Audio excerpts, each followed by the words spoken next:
separate the onion. I cut this one very thin.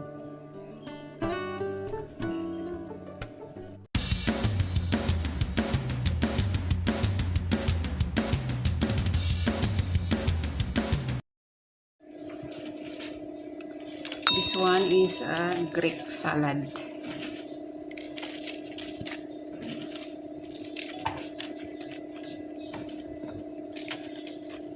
Lettuce, green bell pepper,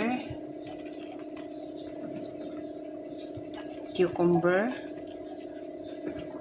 slice in a medium cut, and this one, tomato,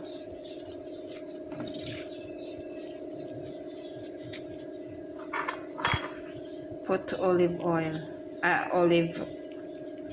black olives.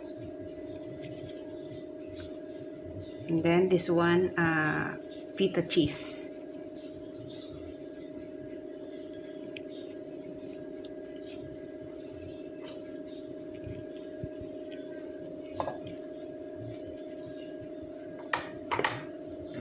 And sprinkle with oregano.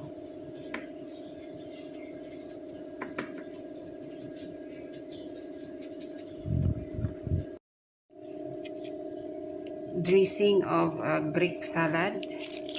Squeeze the lemon.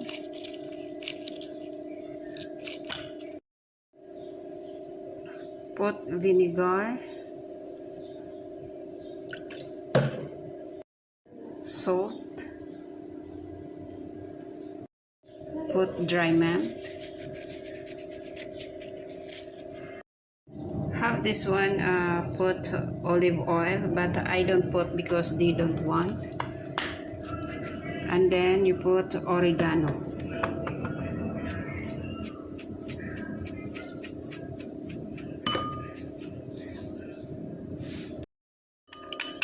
And then mix. I separate the onion. I cut this one very thin.